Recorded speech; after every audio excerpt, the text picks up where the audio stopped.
The sextant, of course, we measure the angle, and that is going to tell us how far we are from that. And I will say it is immensely satisfying when you do take some sextant readings, and when all those lines cross over perfectly, you go, yes, I am a celestial navigator.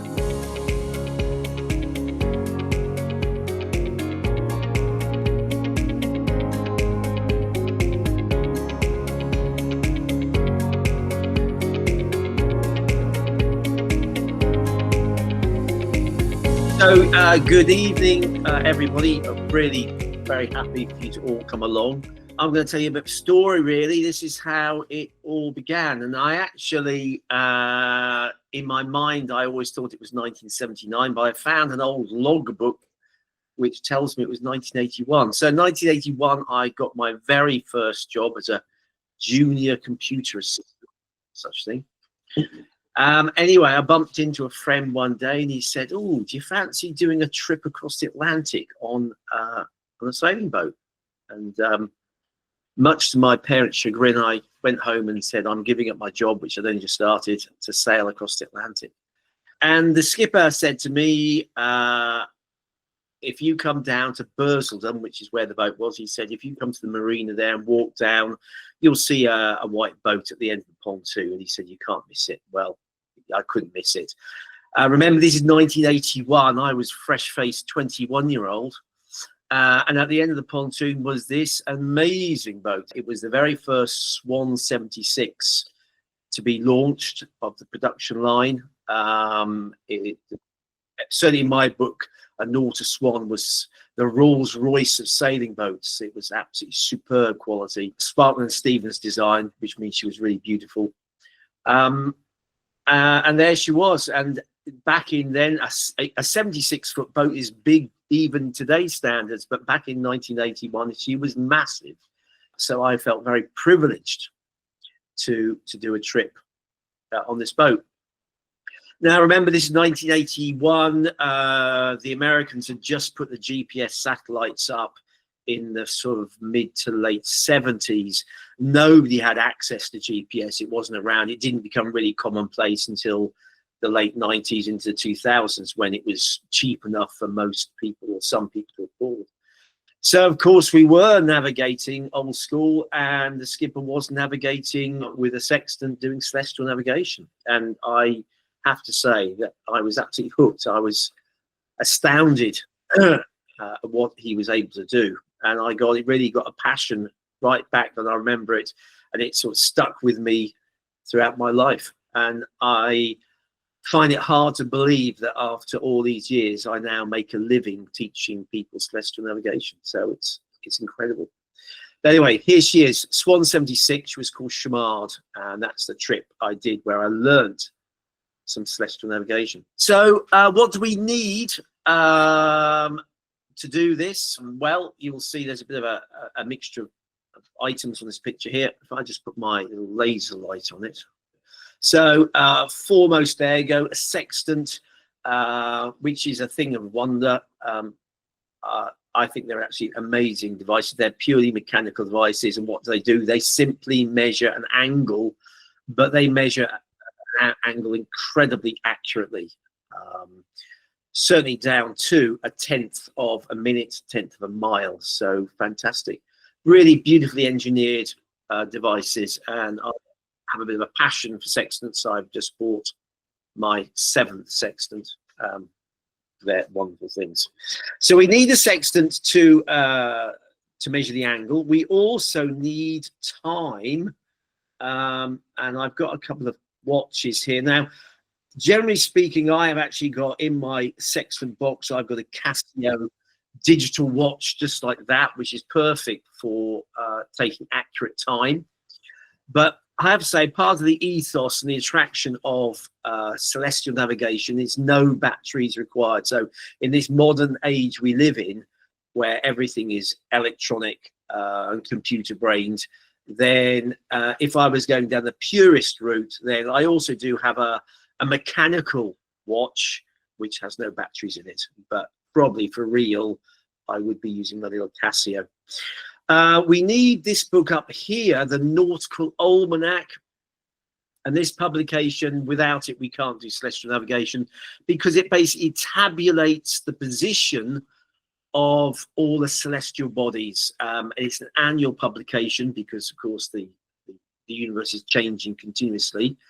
And it gives us the precise position of the sun, the moon, 4 planets and 57 stars for every second of every minute of every hour of every day of every month in that particular year. It's a fantastic book. Well, perhaps I'm a bit sad, it's just full of lots of numbers, but I find it fascinating. This has been tabulated really by the Astronomer Royals at the Greenwich Observatory over hundreds of years, and they've been watching the orbits of all these celestial bodies and tabulating it, and now we have computer programs that are able to work out the precise orbits of these and give us this data. So that is the Nautical Almanac. I'm sure most of you will probably understand that there is a little bit of mathematics involved in this. It's interesting, people think it's very technical. Actually, the mathematics is relatively straightforward. It is pretty much adding and subtracting and looking up numbers. And this is what these books here, they are called sight reduction tables for navigation. And we use these to do some of the complex maths. Now, if you want to, if you have a mathematical brain, you can use a scientific calculator, sines, cosines, and tangents to do the maths, but it's not essential. You can do it just using simple maths and the tables. And again, going back, if you want to be no batteries required, then using the tables is the way forward. Of all these items, pretty much it's pretty cheap, really, apart from the Sextant. That is the expensive item. But these publications slowly, in fact, have dropped in price. And in fact, most of this stuff is available these days as PDF downloads for free on the internet, so you don't actually have to buy a nautical almanac or indeed sight reduction tables. A quick talk about accuracy, really. How good is it? So let's just think about what we have now. We have GNSS. We used to talk about GPS, which of course is the American system. So remember, GNSS, Global Navigation Satellite Systems. It involves all the navigation systems, so not only GPS, which is American, GLONASS, the Russian system, Beidou, the Chinese system, and Galileo, which is the European system. And these systems between them are super, super accurate. If you've got a boat or you're on a boat, you've got your chart plotter, it's probably giving your latitude and longitude to 3 decimal places, which in theory is an accuracy of a few meters. It's incredibly accurate. So all that celestial, well, of course, nothing like that. A sextant, we are looking at a few miles, which in 2025 might seem appalling, but actually a few miles is more than good enough. And I can explain that quite easily when I show this. And if Ed and Charlie were here, they might recognize this is Tristan da Cunha, which is an island in the middle of nowhere, in the middle of the South Atlantic Ocean. It is a dot. And actually, Ed and Charlie, on one of their trips, they found Tristan da Cunha using celestial navigation, which was fantastic to see. But my point being that it's quite a high island, and if we think that using a sextant's accurate to a few miles, then you are probably going to spot Tristan da Cunha from maybe 15, 20 miles away, maybe more. And I'm thinking about other islands, Pico in the Azores, very, very high. You're going to spot these from 50, 60 miles away. So that's where you think if you've got a sextant, if it's accurate to a few miles, it is going to help you. It's going to find where you're trying to get to. So we don't actually need to navigate to an accuracy of meters. Just a little chat about sextants. This is what probably, if you think about celestial navigation, this is what you think about. We are observing the celestial bodies with our sextants. And I've got the 3 main types you may well find around.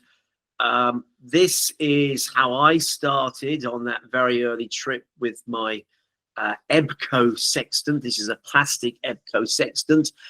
It's the cheapest really operational sextant. It's not super accurate. I've got 5 to 10 miles, mainly because it's made of slightly flexible black plastic, which gets a bit warm in the tropics. The optics are not fantastic. The engineering is not superb, but they work. There's plenty of people who have sailed around the world using an EBCO plastic sextant. And again, if you've got an accuracy of 5 to 10 miles, you are going to find the island or the bit of the Caribbean that you are looking for. I guess second-hand on eBay, you might pick one of these up for maybe just 10 or 15 pounds. You can still get them. They're surprisingly expensive, I think, close to £100, but there you go. Okay, so this is a Davis sextant, and you can see it looks a bit more like a fully on sextant, slightly more accurate. The engineering's better, the mirrors are better. 2 to 5 miles is what you might expect with this. You can buy these. They're actually, surprisingly, I think a new one's 250 odd pounds, which seems a lot of money for a plastic sextant, but there you go. If you're serious about celestial, then you are probably going to end up with something like this. This is a metal sextant, which of course is going to be the most accurate of devices. As I said, they can measure actually down to 1/10 of a mile, which is pretty good. The error comes really to operator error, and I've got here 1/2 mile to 3 miles is what you might expect. There are many old sextants around. Not so many modern, really. Saintair, this one that you can see here, is the only one really manufacturer that makes new sextants, and this is a particularly common model, a nice model to use. But you are looking at, I think, a brand new Saintair Astra 3B like this one here is going to cost you somewhere in the range of 700 to 800 pounds, which is a lot of money for such a device. But I get most of mine off eBay, and I'd say probably if you're looking for a good quality sextant on eBay, you'd be expecting to pay 300 to 400 pounds, which is still a lot of money, but then they are beautiful and rare things. The main part of this talk I'm going to really is try to explain how it works. Now, clearly, actually doing celestial navigation takes quite a bit of work and practice. The Yachtmaster Ocean is actually a 6-day course. There is a lot to learn, and there's a lot of number crunching. But I always think, and you may agree or disagree with it, and I always think the theory of how it works is quite simple to understand. Actually doing it is much more complicated than actually dealing with the numbers, and you might see why that is at the end. But the actual process of how it works, hopefully I'll be able to explain that in the next sort of 15-20 minutes. So here we go. So in my story here, what I like to start off with is coastal navigation. And you'll see why that links to it in the end. And I like the idea that we are sailing on the south coast of the UK, and we are sailing past the Eddystone Lighthouse, which is a few miles south of Plymouth. And so here's the Eddystone Lighthouse. So I get carried away with the graphics a little bit. And there it is. There is the Eddystone Lighthouse. And it's an island, that's a lighthouse that's stuck out on a rock, maybe 15 odd miles out from Plymouth. And we have to imagine that we are sailing on our boat. And we have come across this single lighthouse, and we've got no fancy electronic goodies on the boat. And we want to work out our position using just this lighthouse. So how would we do it? Well, some of you may or may not be aware of some basic trigonometry, and one thing we can do is we can measure the angle from the bottom of the lighthouse to the top of the lighthouse. Now, why would that be useful? Well, this is back to a right-angled triangle and trigonometry, because if we happen to know the height of the lighthouse and we know the angle from the bottom to the top, then we can calculate the distance we are actually from that lighthouse. So we've got a range there. How do we know the height of the lighthouse? Well, all of you, I'm sure, doing either the day skipper or the yacht master or the combined, you are probably very aware that lighthouses are marked on the chart, and they give you the mean height, the height from mean high water springs.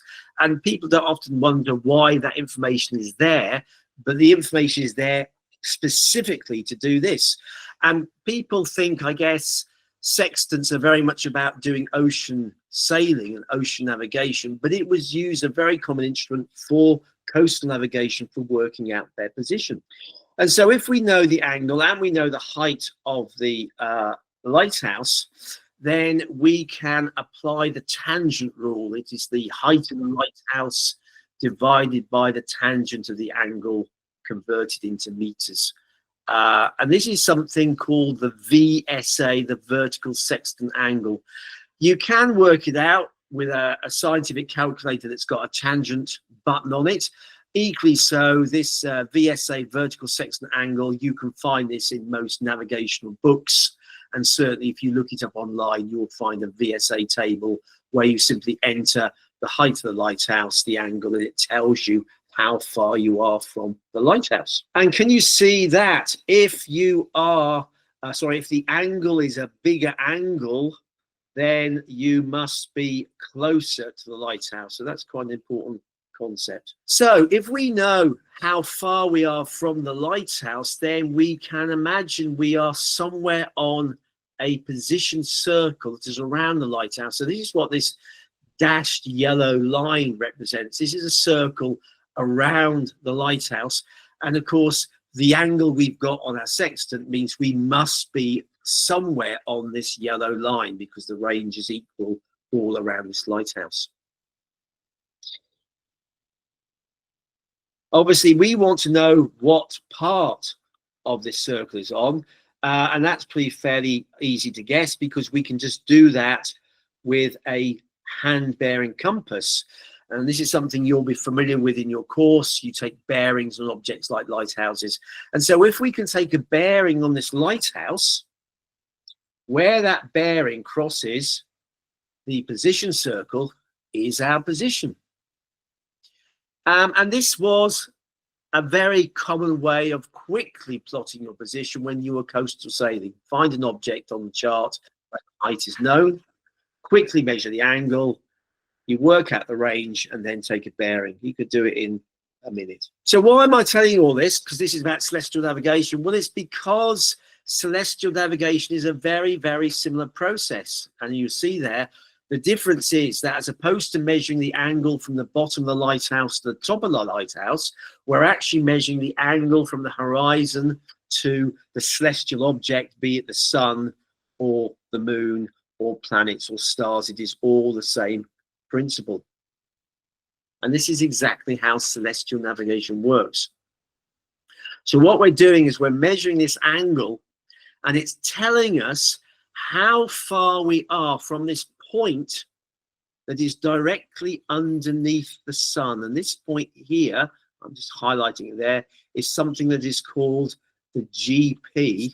That is the GP, that is the geographical position. And it's the point that is directly underneath the sun. Now, thinking about a lighthouse, if we think about how do we know where a lighthouse is, well, that's an easy one, because, of course, if we're looking at the Eddystone Lighthouse, we can look at our chart and we can find the latitude and longitude of the lighthouse from our chart. But here it's slightly different, because this GP, firstly, of course, we don't see a big red dot in the middle of the sea. And secondly, it's moving quite quickly. In fact, it's moving by 1 nautical mile every 4 seconds. So how on earth can we find this position? Well, we do it with that book I showed you before, that book called the Nautical Almanac. And the Nautical Almanac gives us the precise position of these celestial bodies. Remember, it's the sun, it could be the moon, it could be 4 of the planets, the visible planets, or it could be up to 57 stars. So this information is tabulated in this book, the Nautical Almanac. And to use this nautical almanac, we just need to know two things. The first one is the date, and the second is the time. So if we know the date and we know the time, we can go into this book and it will tell us where this exact GP position is on the Earth's surface. The sextant, of course, we measure the angle to the sun from the horizon, and that is going to tell us how far we are from that point. In other words, we're going to end up with another position circle like this dashed yellow one, and we would know that we were somewhere on that circle. So let's now take that forward to see how we would get a position now. So let's imagine we are crossing the Atlantic Ocean and we're halfway across, and we do an observation with the sextant and we take the time with our very accurate watch. And with the very accurate watch, we can look that up. We know the date and we know the time, and we can look it up in the nautical almanac, and that is going to give us the GP, the geographical position of the sun. And we can plot it onto our chart just like this.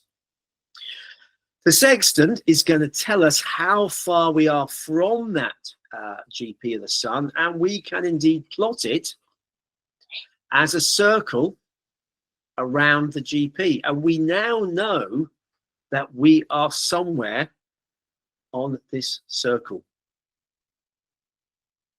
Of course, we don't know which part of the circle on, but just like we had earlier, we took a bearing on the lighthouse to get a position. This is exactly the same process. We grab our hand bearing compass and we take a bearing on the sun, which is up in the sky, and where that bearing crosses the position circle is where we are going to be. And that's it. That is, in essence, the simplicity of how we do celestial navigation. It's actually a pretty straightforward process. Of course, how do we make this into a 6-day course when I've explained it in like 5 minutes? Well, of course, it's because though this theory is a good theory, it is completely inaccurate to do this. We don't have charts of these dimensions. We don't have charts that cover these many thousands and thousands of miles. And even if we did have such a chart, the pencil, even with the sharpest pencil in the box, these lines would probably represent maybe 30 odd miles. So certainly not accurate to a few miles. And the biggest problem here is actually the bearing to the sun. If you imagine holding a hand bearing compass and taking a bearing on the sun, well, that's going to be accurate to maybe 2 or 3 degrees at best. And that's going to produce a huge amount of error in our position. So it's not the best way to do it. But let me just give you another option to think about, and that is that maybe we are out and we can see the sun, but there's also the chance that we can see the moon. And if we can see the moon as well, and certainly you can see the sun and the moon in the sky together, then you can also take a measurement of the moon, measure the angle, take the time, and you can see now with the time we can look it up in the nautical almanac, and we can calculate the GP, the geographical position of the moon, and we can plot that onto our chart. And now we've got a second position circle, which is intersecting with the first one. And of course, that must mean that we must be at either of these two positions. Now, of course, there are 2 options here, but one is southwest of Portugal, and the other one is heading up towards Greenland. So I would hope that we probably would have some idea of which of these positions we were actually at. Of course, if we were going for perfection, then we might have a third celestial body. And okay, it's perhaps unlikely, but maybe we could see the sun and we could see the moon, and possibly during the daytime, you might see the Venus, which is one of the brightest planets. It is the brightest planet of all. So let's imagine we can see Venus as well. And so we could again measure the angle to Venus, take the time. With the time, we can look it up in the nautical almanac, and we can plot that now onto our chart. And now, of course, with the sextant angle to Venus, we can work out how far we are from the GP, and we can put a third position circle onto our chart. And where these three position circles cross over is going to be our position. And that, in all simplicity, is how it works. I'm just going to quickly introduce you now to the man who kind of solved the problem. So we realized, or it was realized pretty quickly, though the theory was good, plotting these huge circles was not very practical to do. And enter into the story the Admiral de Blonde Saint-Hilaire, Marc Saint-Hilaire, and he was a captain in the French Navy in the 1800s, later become admiral. And if you were a captain in the Navy, you were a pretty good mathematician, because of course they had no calculators, they had no slide rules, they had rudimentary tables. And Marc Saint-Hilaire was an excellent mathematician, and he devised a methodology that you could work out celestial navigation to an accurate or better than 1 mile. And of course, this is using mathematics. It's using sines and cosines and tangents. And I'm not going to get involved in that, because that is something for you to look forward to if you go on at some stage to do your celestial navigation course. I just wanted to show you one more thing, if I can. What you are looking at, this is general interest. This is a piece of software called OpenCPN that some or may have not heard of. It is open source chart plotting software, which is nice. So it's completely free. Works on Windows, works on Mac. I think it works on Linux. And it is a fully fledged chart plotter that you can get. You'll see that I can zoom in, and it should look like a chart plotter that you would recognize. And indeed, you can plug in a external GNSS USB into the side, and then you've got your position of your vessel on here, and you can actually plug AIS into it, so you've got AIS targets as well. So it is a fully functioning chart plotter, and I do use this on my boat, which is quite nice. What you don't get, of course, is all the charts with it. You need to beg, steal, borrow the charts.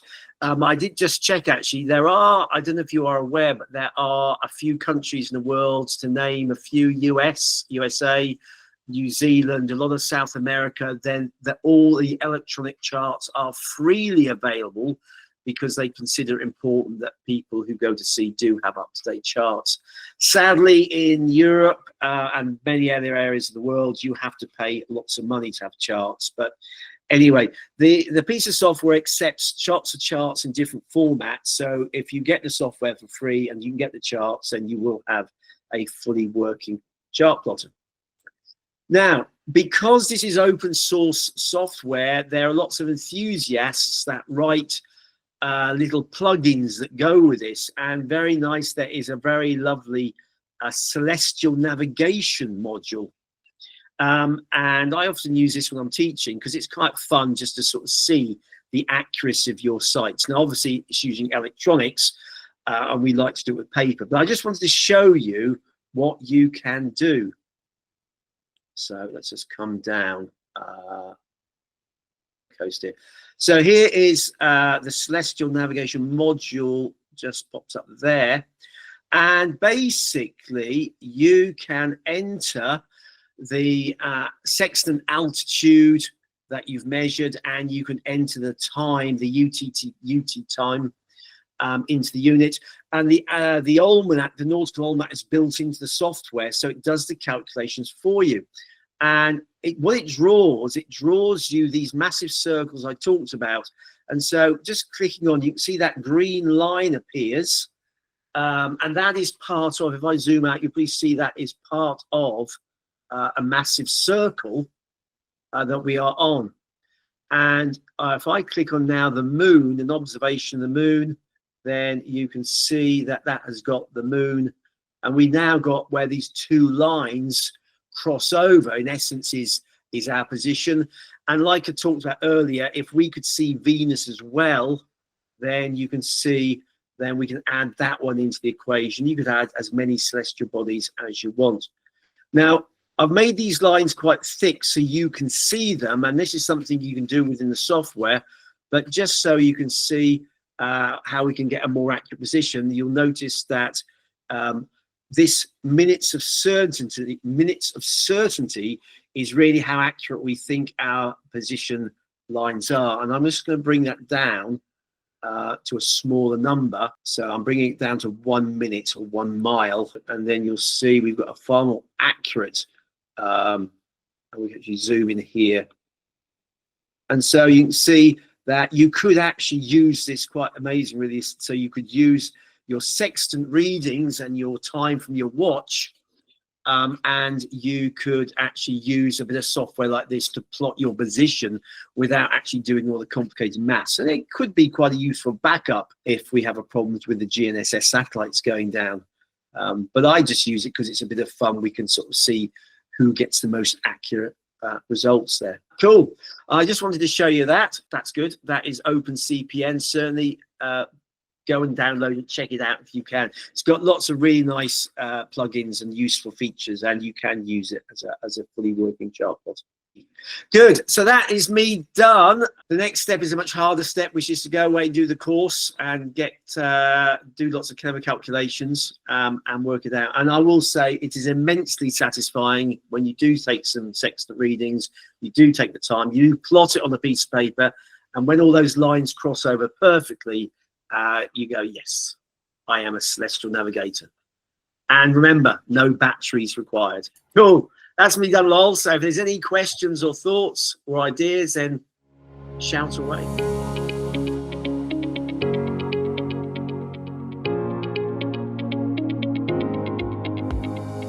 Okay, Charlie, when the house bears about 270 degrees. Information to work out our distance from the lighthouse and use that.